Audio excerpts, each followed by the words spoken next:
kita melakukan pendakian hujan, gagal summit gara-gara air.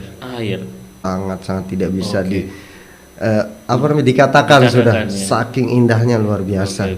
Kan samudra di atas awan. Itu gimana? Kita peluk erat-erat bersama yang lainnya. Sudah di situ kita udah kayak nganggap keluarga sendiri. Dan meninggal dan sampai sekarang itu jasadnya belum ditemukan. Karena susahnya medan untuk dia sudah kelihatan menepi ke pinggir bibir daripada jalan tersebut sehingga akhirnya jatuh ke arah tempat. Di sini sedikit agak horor ya.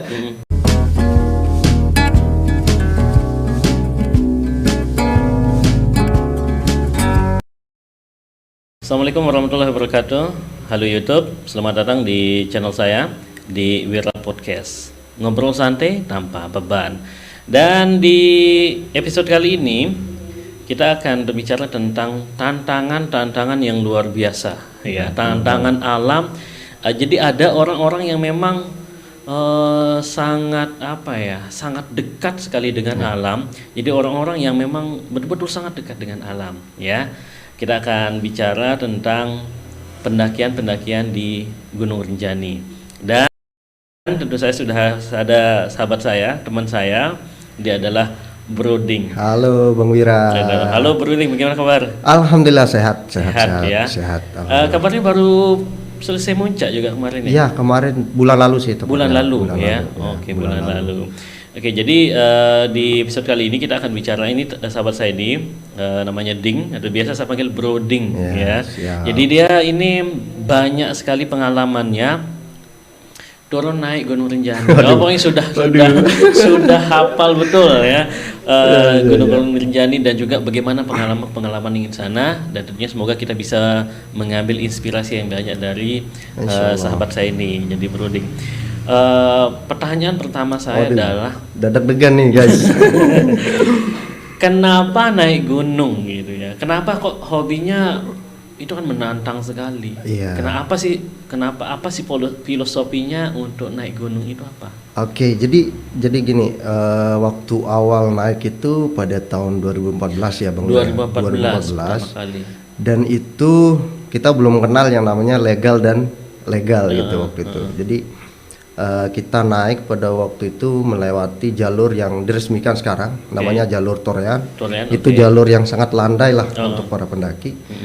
Jadi di situ mulai rasa ketertarikan sebenarnya.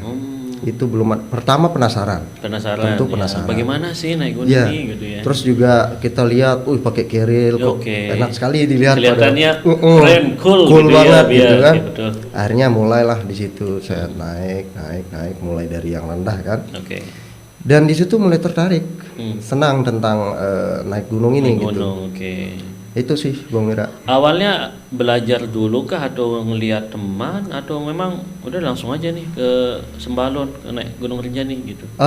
Jadi tanya-tanya dulu sih. Tanya dulu sama teman-teman yang sudah naik gitu. Gimana sih? Sama pertanyaan Bang Wira tadi. Apa sih dapatnya? Apa sih enaknya gitu? Udah naik ketinggian capek, bawa beban gitu kan. Itu sangat melelahkan.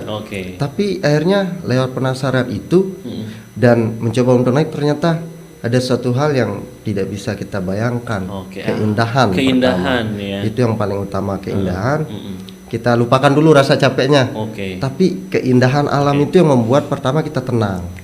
Ketenangan itu yang saya pernah aja tanya beberapa teman saya yang pernah juga mendaki Gunung Rinjani. Dia bilang capek, lelah itu terbayarkan ketika melihat alam itu. Benar. Apa sekali. Betul itu? Benar sekali. Apalagi bisa mencapai ketinggian 3.726 meter di atas permukaan laut, itu sangat tidak bisa dikatakan sudah saking indahnya luar biasa. Gitu. Jadi pernah saya membaca juga satu artikel yang mengatakan bahwa salah satu tempat nomor 2 terbaik di dunia untuk pemandangan alamnya itu di puncak Gunung Rinjani. Yang pertamanya saya lupa itu di dunia bukan di Indonesia. Saya lupa di mana ya. Yang nomor 2 itu katanya ketika puncak atau sunrise kah atau mungkin ketika berada di puncak Gunung Rinjani. Ding berapa kali pernah sampai puncak? Rinjani ya? Iya. Ya baru 10 kali lah. Baru sampai 10. puncak ya. Tapi 10 kali. Iya, baru 10 kali. Berarti ada rencana nambah lagi. Ada rencana lagi. Itu kan pemandangannya itu saja yang ditemukan. Apa enggak bosan? Enggak sih. Kenapa kita nggak bosan? Karena begini Bang Wira. Ya. Jadi setiap perjalanan itu tentu ada tips atau feel yang berbeda di setiap jalannya. Apalagi Renjani kemarin pernah diguncang pada tahun 2018 gempa kan. Ada beberapa perubahan jalur, ada trek-trek yang lebih menantang lagi. Itu membuat kita penasaran lagi. Kalau kita sudah naik sekali, kepingin terus. Dan itu yang saya rasakan sampai sekarang ini. Gitu. Apa pertama kali itu langsung muncak atau mungkin di belum danau dulu belum. gitu ya? Harus ke danau dulu. Kalau saya ya harus ke danau dulu. Itu hampir 3 kali. 3 kali ke danau dulu. Belum ke arah puncak. Dan itu, jadi beda ya. Misalnya kalau kita mau ke danau lain jalurnya, puncak lain. Gitu. Lain, jalurnya beda-beda. Dan sekarang itu ada 5 jalur yang resmi dibuka oleh pengelola TNGR sekarang. Jadi ada 5 jalur resmi. 5 jalur resmi. Ada perbedaan nggak mungkin saat ini pengelolaan Taman Nasional Gunung Rinjani dengan yang dulu? Tentu ada perubahan, tentu perubahannya dan semakin baik gitu. Kalau di gunung-gunung luar ya, terutama di daerah Jawa pasti sudah menggunakan yang namanya booking online. Dan ini juga sudah diterapkan di TNGR dengan kita harus booking online jauh-jauh hari, bahkan kita harus booking itu 1 bulan sebelum naik. Kalau tidak kepenuhan kuota kita tidak dapat. Tidak dapat. Bahkan waktu itu pernah saya harus booking 2 bulan sebelum berangkat. 2 bulan sebelum baru bisa dapat kuota untuk naik gitu. Jadi memang menurut Ding sebagai seorang pendaki, apakah ini cukup membantu tidak atau dengan sistem ini bagaimana? Sangat membantu bagi kami. Jadi begini, ketika waktu itu belum ada tiket ini online ini, sangat ini kita tidak tahu informasi, kekurangan informasi. Ketika kita sudah sampai resort tempat check-in-nya, kadang-kadang tutup. Kita tidak tahu informasi itu kan. Nah, ketika ada aplikasi yang dibuat oleh pihak pengelola, itu lebih memudahkan kami. Jadi saya ini ada kuota, bisa berangkat. Iya, gitu. benar. Jadi dulu udah ke Sembalun aja dulu. Tahu-taunya udah ada misalnya. Udah kepenuhan kapasitas. Ya, mau tidak mau kita harus putar balik. Untuk tidak langsung balik ke rumah, mungkin kita bisa cari bukit untuk solusinya. Untuk mengobati kepinginnya ke Renjani gitu. Saya baru-baru ini dengar ada 7 Seven Summit yang ada di Sembalun. Itu berapa bukit yang pernah dikunjungi oleh Ding? Itu mungkin hampir semua. Hampir semua semuanya udah. Bahkan yang baru-baru sekarang udah semua. Udah semua. Apa yang berbeda di tempat itu? Saya lagi kembali ke treknya. Itu yang menurut saya itu sangat membuat perbedaan. Trek. Kalau view tentu view-nya Renjani, tapi ada beberapa perbedaan. Misalnya kita temukan samudra di atas awan. Samudra di atas awan itu gimana? Samudra. Jadi itu dipenuhi oleh awan. Kita tidak melihat penduduk setempat yang di Sembalun tidak kelihatan, cuman awan putih. Dan itu yang kebanyakan dikejar oleh para pendaki. Itu di bukit apa? Itu bisa kita lihat di ketinggian 1.500 bisa 1.500. Sampai 2.000 bahkan 3.000 itu bisa. Ada fotonya ya? Ada. Nanti kita tampilkan ya. Luar biasa ya. Jadi menurut Ding dengan program Seven Summit yang ada di Sembalun itu bagaimana? Itu sangat bagus Bang. Kenapa saya bilang gitu? Ini salah satu terobosan baru bagi Renjani untuk mengeluarkan sebuah program Seven Summit. Padahal itu kalau kita lihat ketinggiannya nggak terlalu tinggi, tapi treknya yang bikin menantang. Jadi untuk pendaki-pendaki pemula itu bisa nggak yang bukit-bukit itu? Kalau bukit bisa. Kalau Renjani saya tidak sarankan. Jadi paling nggak harus punya guide ya. Iya, guide. Atau misalnya ada rombongan lah. Kalau kita bicara tentang pendaki-pendaki pemula, gitu ya. Apa yang harus diperhatikan oleh para pendaki pemula ketika ingin ke Gunung Rinjani? Jadi untuk pendaki pemula itu terutama adalah fisik. Fisik. Yang kedua budget tentu dong. Okay, budget tentu okay. Karena lumayan, belum logistik, transportasi, tiket masuk dan lain sebagainya, asuransi juga gitu. Kalau fisik itu maksudnya seperti apa? Jadi kita harus melakukan olahraga dulu sebelum ya, untuk meregangkan otot-otot. Okay. Karena beda kita berjalan landai dengan kita melakukan tanjakan. Tambah beban lagi. Keril kan? Itu berapa kilo biasanya kerilnya? Kalau saya itu bisa mencapai, kalau saya kelompok ya. Kalau kelompok itu sampai 25-30 kilo. Per satu tas. Iya, per satu tas, dan itu kita bisa menggunakan tas yang 70 liter bahkan sampai 100 liter untuk kita bawa. Waduh. Jadi memang misalnya kita sudah jauh hari, mungkin bulan ini kita rencanakan untuk mendaki misalnya. Jadi kita harus mulai olahraga gitu ya. Mungkin lari kecil-kecilan setiap pagi untuk membiasakan otot-otot kaki terutama supaya tidak kena kram. Biasanya itu yang terjadi. Kram. Ya, karena belum beban terus nanjak lagi. Tekukan lutut itu sangat berpengaruh ketika mendaki. Gitu. Jadi memang belum lagi dengan kondisi yang dingin. Alam juga belum tentu mendukung. Broding, pernah nggak punya pengalaman yang paling sangat berkesan selama ini? Yang paling berkesan mungkin tentu ketika bisa membantu pendaki lain ketika mengalami kecelakaan. Pernah mengalami. Itu bagaimana ceritanya? Pernah. Mulai dari yang tersulit atau yang gimana nih? Yang terngeri, terekstrim? Tersulit dulu. Tersulit. Jadi waktu itu di bukit sini ya, di Bukit Malang itu evakuasi 2 orang perempuan yang kena sesak napas pertama, yang kedua keseleo. Dan itu kita harus gotong dari pos 2 sampai pos 1. Itu berapa jaraknya? Itu kalau dihitung-hitung mungkin ada 1 kilo. 1 kilo dan itu dengan bukan jalur yang biasa gitu ya. Kita belum kesandung oleh akar-akar kayu, bebatuan, belum lagi yang licin, bekas hujan gitu kan. Itu sangat berkesan sekali kalau bagi saya sendiri. Bisa membantu pendaki lain ketika mengalami kecelakaan. Itu dibawa turun ya? Dibawa turun. Ke pos 2 ya. Ke pos 1, dari pos 2 ke pos 1. Lalu yang terngeri tadi? Nah, yang terngeri ini nih, yang mungkin sampai sekarang itu tidak bisa hilang di benak saya. Kenapa? Ketika melihat seorang pendaki harus jatuh ke tebing jurang dan meninggal, dan sampai sekarang itu jasadnya belum ditemukan karena susahnya medan untuk mengevakuasi. Itu bagaimana ceritanya waktu itu? Jadi waktu itu kita melakukan pendakian di 17 Agustus. Pada itu ya, tahun 2017. Mungkin berapa tahun yang lalu berapa tahun lalu lah.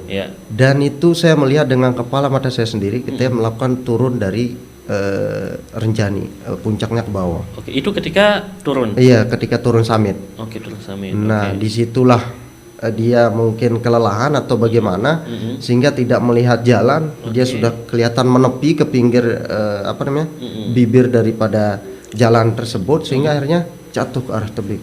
Dan itu Ding melihat dengan mata kepala sendiri. Dan apa yang dilakukan waktu itu? Sempat tersentak sebentar. Ya, jadi kayak trauma, kaget, diam karena kita nggak bisa apa harus kita buat gitu ya. Kita buat apa? Dan kita udah sama-sama capek juga karena turun dari summit. Dan itu bukan hanya itu yang terekstrim yang pernah saya temukan. Pernah lagi yang lain yang kena hipotermia, dan itu salah satu yang dikhawatirkan oleh semua pendaki, siapapun dan di gunung manapun. Hipotermia itu seperti apa? Salah satu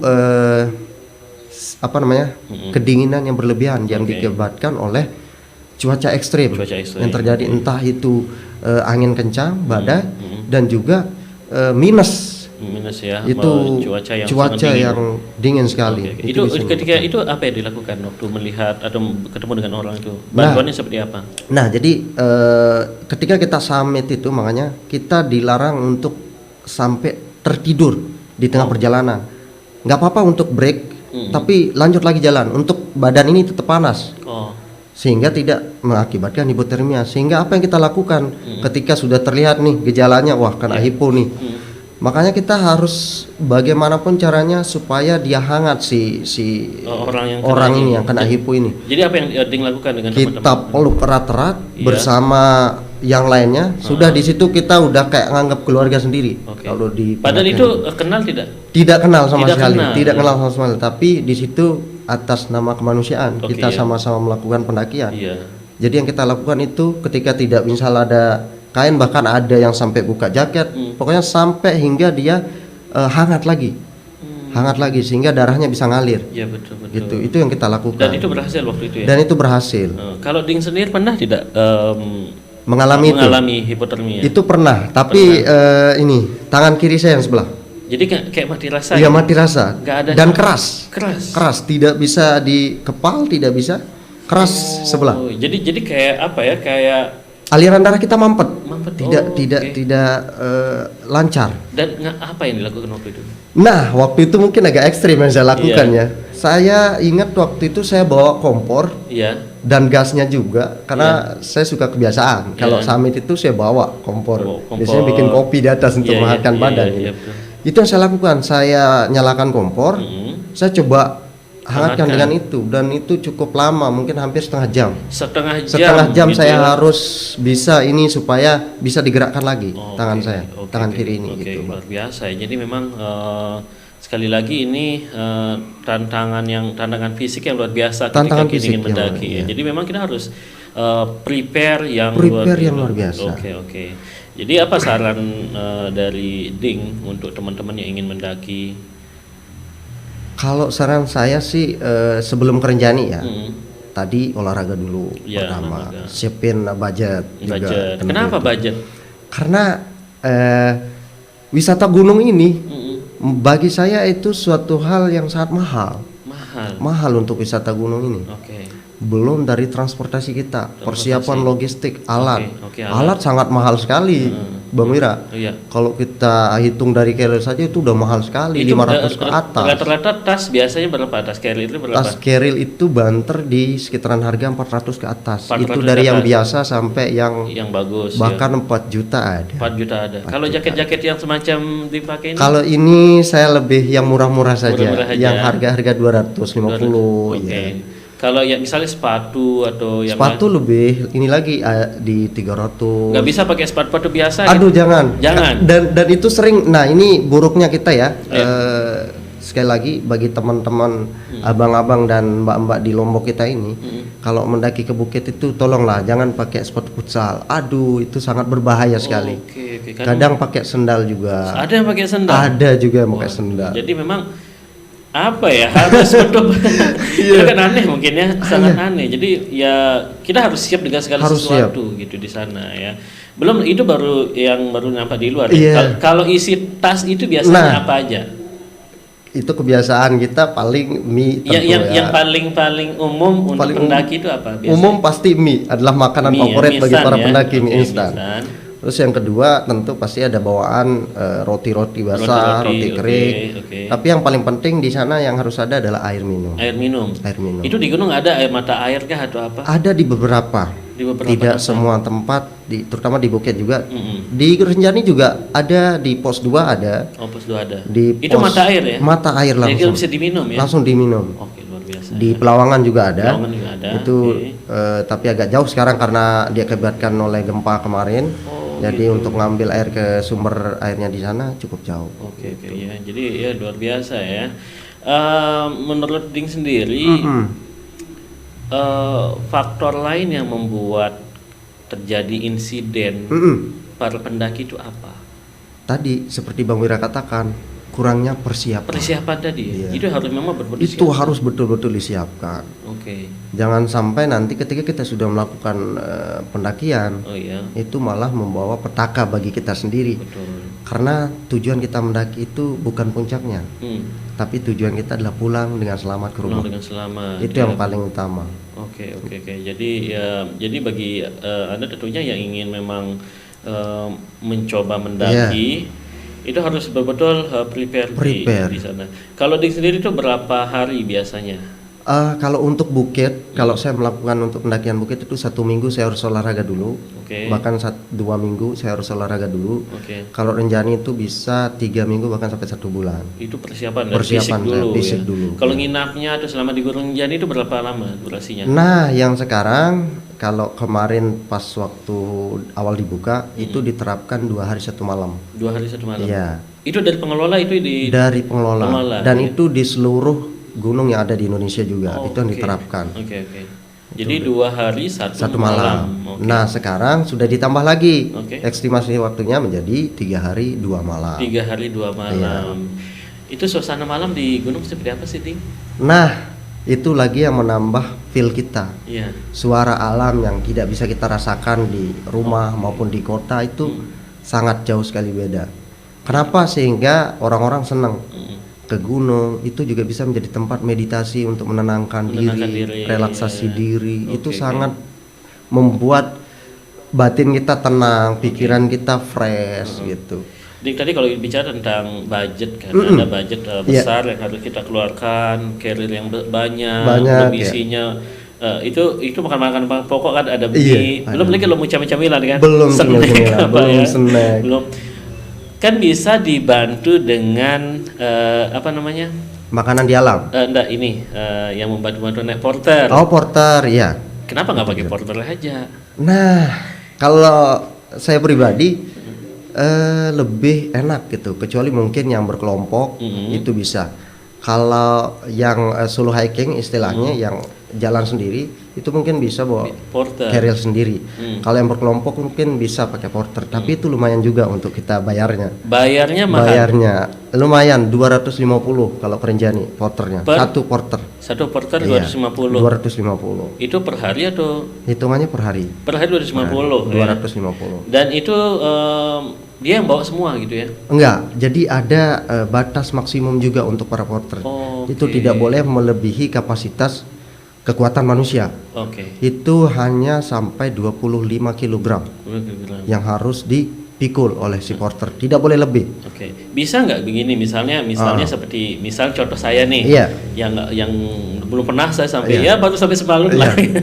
Nggak kuat bawa beban gitu. Ya misalnya nggak kuat bawa beban, bawa diri sendiri aja capek misalnya. Misalnya ketika kita nggak usah ke Gunung Rinjani lah, misalnya ke bukit-bukit kah, atau mungkin entah sampai Gunung Rinjani sampai danau, saya terima jadi gitu. Bisa. Misalnya saya dimasakin sama kopi, saya buatin kopi, itu beda bayarannya nggak? Tentu beda. Nanti ada pilihan paketnya sendiri ya. Oh jadi di porternya itu ada pilihan. Ada pilihan. Jadi yang misalnya kita terima jadilah mau makan, mau ngopi, itu beda lagi. Beda lagi. Oke, saya mau sarapannya atau breakfastnya pakai buah dong. Bisa bisa di request gitu ya. Bisa. Oke, jadi memang banyak pilihan. Pilihan. Jadi bisa dipilih lah ya maunya seperti apa. Oke, ini yang menjadi satu permasalahan di pendaki, mungkin di Gunung mana saja ya di dunia ini, terkait sampah, Ding. Waduh. Itu sampah kita di Gunung Rinjani itu bagaimana? Aduh, sampai sekarang itu menjadi sebuah persoalan, apalagi Rinjani akan dinobatkan sebagai geopark dunia. Itu sangat berpengaruh sekali di penilaiannya. Bahkan itu juga bukan hanya di penilaian, tapi menjadi problem keasrian alam itu sendiri. Memang banyak sampah di sana. Banyak sekali, dan itu kebanyakan orang lokal kita. Yang orang-orang kita itu mohon maaf nih, orang-orang lokal kita itu yang masih belum bisa menjaga. Jadi kayak kesadaran dari itu dibuang gitu aja? Iya, dibuang itu aja. Nanti misalnya kayak bungkus permen, bungkus yang lainnya, snack, itu sembarang aja, setelah dibuka kayak dibuang. Langsung buang. Jadi layaknya kalau misalnya kita sambil jalan, sambil misalnya mau makan permen atau minum atau makan, bungkusnya itu ya mungkin dikantongin lagi lah, simpan lagi gitu. Atau disiapin kresek atau apa. Ada nggak program dari pengelola misalnya seperti di beberapa tempat kan kalau mendaki harus bawa sampah lagi? Itu ada. Bahkan bukan hanya di Gunung Rinjani, di seluruh bukit yang ada di Lombok ini terutama, itu diwajibkan. Bahkan ada pengecekan ketika check in maupun check out. Termasuk di Seven Summit di Semalun itu? Termasuk. Memang sampahnya ada di sana? Ada, di setiap bukit ada juga. Waduh ya. Dan itu tidak bisa kita hindari karena kurangnya kesadaran para penikmat. Seharusnya bagaimana agar para pendaki juga mau sadar lah untuk menjaga kebersihan itu? Iya. Jadi buat teman-teman ya, terutama buat akang-akang dan mbak-mbak, saya berharapnya itu yuk kita sadar bareng gitu. Ini alam, kita jaga bersama. Suatu saat kita akan kembali main lagi ke sana. Iya, betul. Supaya kita melihatnya elok lagi, indah lagi, tidak lagi kita lihat tumpukan sampah, bahkan sampai dibakar. Tolong janganlah. Ada yang bakar. Ada yang bakar sampah juga di atas. Itu kan bahaya ya. Bahaya. Kan bisa menimbulkan kebakaran yang lebih besar lagi. Bukan itu saja, itu bisa juga hasil dari bakaran itu kan ngendap di sana. Oke. Sehingga tidak bisa menumbuhkan rumput yang ada di sana juga. Itu sangat menghilangkan keasriannya lagi. Alamnya gitu. Ding, selain Gunung Rinjani pernah ke mana saja? Tambora pernah. Tambora pernah. Tambora pernah. Saya pernah Tambora, cuma ya di bawah aja. Kampung di bawahnya. Ke Tambora pernah.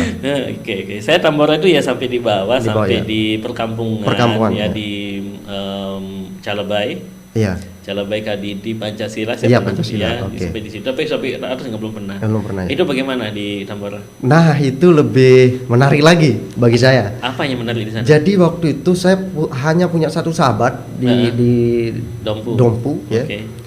Itu dia belum pernah naik ke gunung. Iya. Tapi saya bilang antarkan saya. Saya mau naik ke sana, saya bilang waktu itu. Dan itu kita pergi di hari weekend. Maka tiketnya naik waktu itu. Kita harus bayar sedikit kosnya lebih tinggi daripada hari jam kerja gitu. Di situ kita melakukan pendakian hujan, gagal summit gara-gara air. Nah, itu yang saya katakan tadi, jangan sampai kita kekurangan air. Itu jangan sampai. Jadi waktu itu air maksudnya air minum nggak ada? Air minum, kita kehabisan air minum, gagal summit. Dan waktu itu karena kita baru pertama kali ke sana gitu kan. Tapi memang udah ada tanda-tanda di mana sumber mata air itu ada gitu, udah dipasangkan. Cuman waktu itu di sini sedikit agak horor ya, agak horor gitu. Jadi kita tidak bisa menemukan sumber mata air itu, padahal jarak dari kita ini di pos 3 itu hanya berjarak 100 meter, kurang lebih 100 meter ke arah atas. Disitulah sumber mata airnya. Tapi nggak kelihatan. Waktu itu kita harus sampai nyari di pukul 8 malam karena ada pelang. Waktu itu saya berdelapan bersama teman-teman dari Jakarta juga 4 orang. Saya tidak lihat pelang itu, tapi teman yang lain mengakui saya melihat di sini posisinya. Kita cari ke sana sampai enggak ketemu. Udah jauh malam, udah. Saya tidak mau ambil resiko, kita harus kembali ke camp. Mungkin besok pagi kita lanjutkan.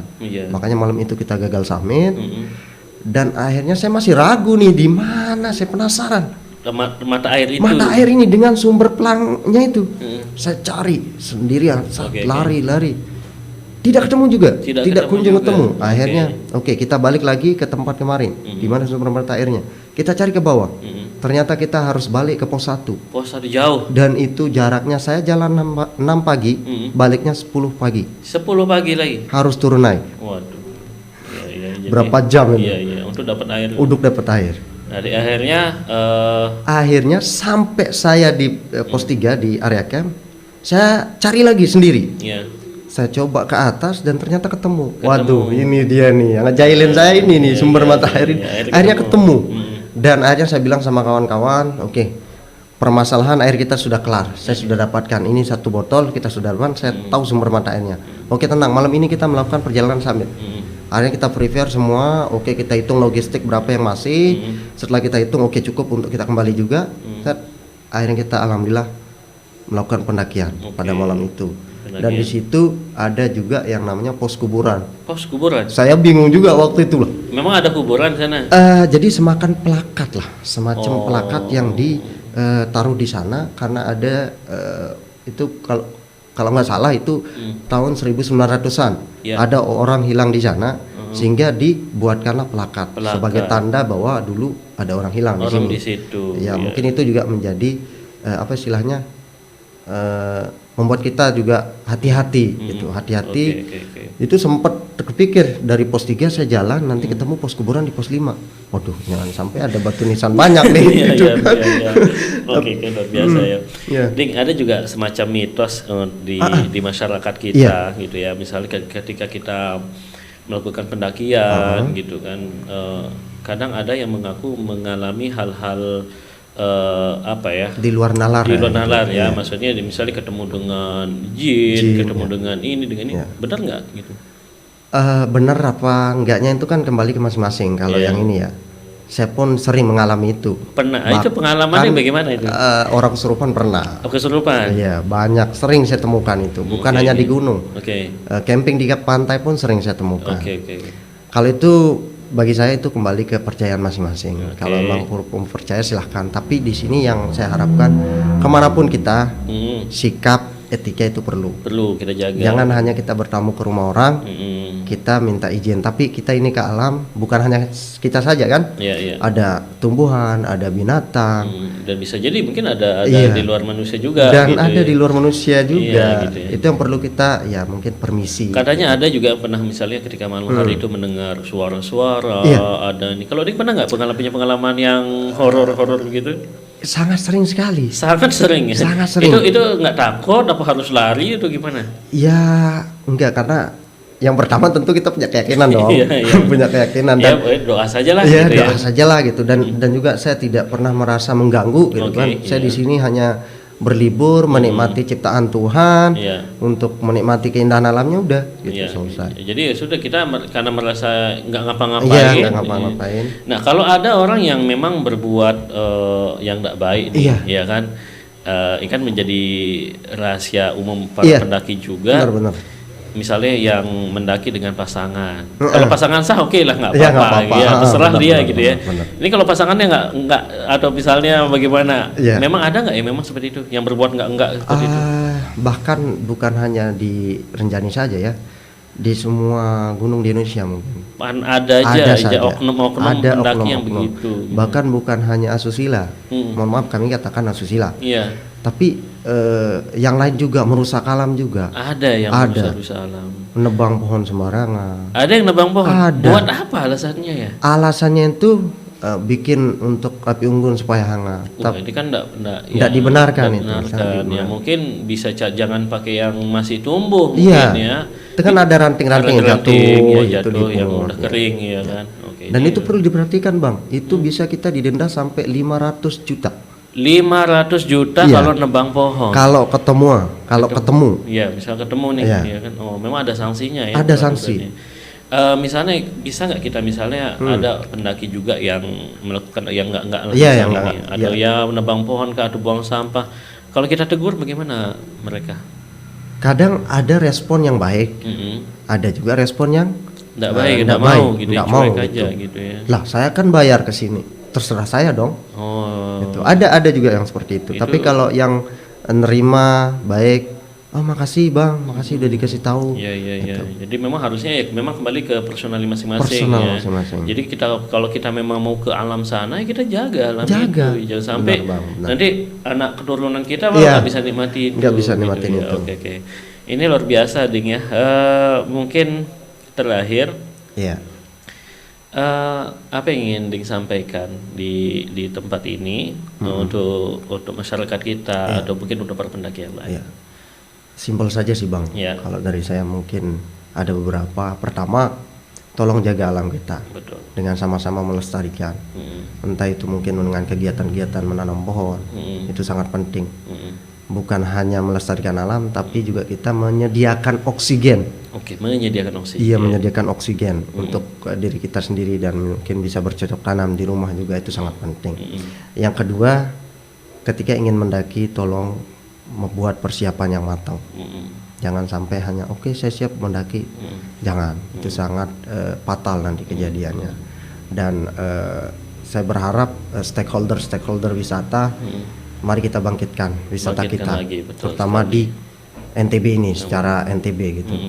Mari yuk kita bangkitkan, karena di masa pandemi ini sangat terpuruk di bidang wisata.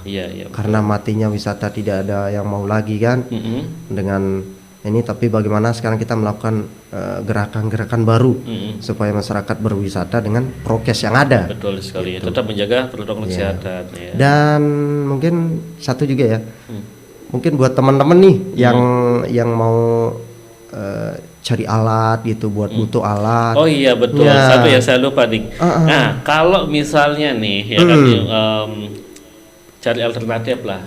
Kalau ada beberapa merek itu kan dikenalnya agak mahal nih ya kan. Ada nggak tempat alternatif untuk cari perlengkapan camping yang lengkap dengan harga yang terjangkau? Iya. Dan ada dong tentu ada. Itu di mana, Ding? Di tempat saya. Tempat saya. Oke, itu bagaimana cara dapatnya, itu gimana? Jadi saya menyiapkan jasa rentalan buat teman-teman nih. Ya. Jadi nggak perlu beli ya? Nggak perlu beli. Jadi bisa minjem gitu. Bisa ya? minjem. Itu berapa? Dan itu murah. Kalau carrier itu hanya 20.000 saja. 20.000 untuk per malamnya. Per malam. Kalau tenda di 35 dan 30. Ini sangat murah ya? Iya, sangat murah dan itu kita toleransi waktu. Oh gitu. Jadi nggak mau harus harus sekarang, Bang, misal gitu ya. Ngambil sekarang. Harus enggak. Jadi kami juga seorang pendaki aktif lah begitu kan, merasakan. Betul. Kadang telat turun, kecapean. Jadi biar nggak beban untuk para pendaki ini, waduh saya harus kembali nih ya. Jadi malah enggak tadi ya. Benar. Selain apa namanya? Tas, tenda, apa lagi? Tenda banyak sih sebenarnya. Semuanya ada gitu. Banyak ya. Misalnya semuanya kompor, nesting, trekking pole, lampu tenda, headlamp, hammock. Gitu ya. Sleeping bag ada juga. Ada. Oke. Sepatu juga ada juga ya. Ada, dan tidak hanya itu, jadi misalnya untuk para pendaki pemula bisa nanya-nanya gitu. Iya, benar. Saya mau lewat mana atau apa. Jadi itu ya semacam bonus lah juga gitu ya. Bisa nanya. Kan banyak, Bang. Dan juga banyak yang nanya pemula ini. Bagaimana sih nyara ini gunain ini? Ya itu kan biasa. Kadang-kadang kan pemula nih buat tenda aja bingung gitu ya kan. Jadi itu dijelasin juga nih. Begini. Jadi ketika ada orang yang misalnya ngerental ke tempat saya, pasti saya berikan edukasi. Ini loh, terutama penekanan di bawa sampahmu turun. Oh iya betul. Dan alat saya kasih tahu ini gitu. Jadi kita cerita lagi nih sedikit. Pernah kejadian itu sampai kebakaran tendanya. Bakar tenda saya sendiri. Terus? Jadi waktu itu alasannya si ini yang rental, kita kelaparan. Cuaca di luar tidak mendukung untuk memasak di luar, di luar tenda. Akhirnya dia mencoba masak di dalam tenda. Dan dia lupa mengecilkan di kompornya itu masuk gas ke kaleng gasnya. Disulutkan api, kebakaran akhirnya tendanya. Karena kan ini gasnya keluar. Dan itu udah hampir berapa kali terjadi. Makanya sedikit saya saran buat teman-teman, jangan sampai melakukan masak di dalam tenda. Itu sangat beresiko tinggi. Untuk itu waktu itu marah atau gimana gitu ya? Enggak. Jadi saya hanya meminta ganti rugi. Ganti rugi saja. Semampunya. Bagaimana enaknya biar saya dan juga. Kalau ada yang mau pesan, mau beli itu di mana caranya? Ada Instagramnya kah? Ada Instagram. Nanti kita belikan Instagramnya ya. Ada Instagram, ada Facebooknya juga. Facebooknya ada. Jadi nanti langsung hubungi saja yang kelihatan ini nanti ya. Jadi ini bisa dihubungi langsung dan itu sangat mudah ya. Sangat mudah dan lengkap apapun yang dicari. Karena untuk beli kadang-kadang memang mahal sekali dan kita mendaki kan enggak yang setiap hari gitu ya. Maksudnya enggak ya setiap bulan pergi mendaki, mungkin mendakinya sekali kapan mungkin mendaki. Jadi untuk alternatif daripada beli mahal-mahal itu pakai beli makan aja. Untuk yang lain lah dulu ditambung gitu kan. Jadi ada alternatif lain ya. Itu luar biasa ya. Ding, terima kasih sudah berbagi bersama kita di sini ya. Luar biasa. Jadi sebenarnya banyak yang ingin kita bicarakan lagi ya, tapi tidak cukup waktu kita. Next time kita akan perbincangkan lagi ya. Dan terima kasih sudah bersama kita di Wira Podcast hari ini, ngobrol santai tanpa beban. Sekian, wassalamualaikum warahmatullahi wabarakatuh dan sampai jumpa. Waalaikumsalam warahmatullahi wabarakatuh.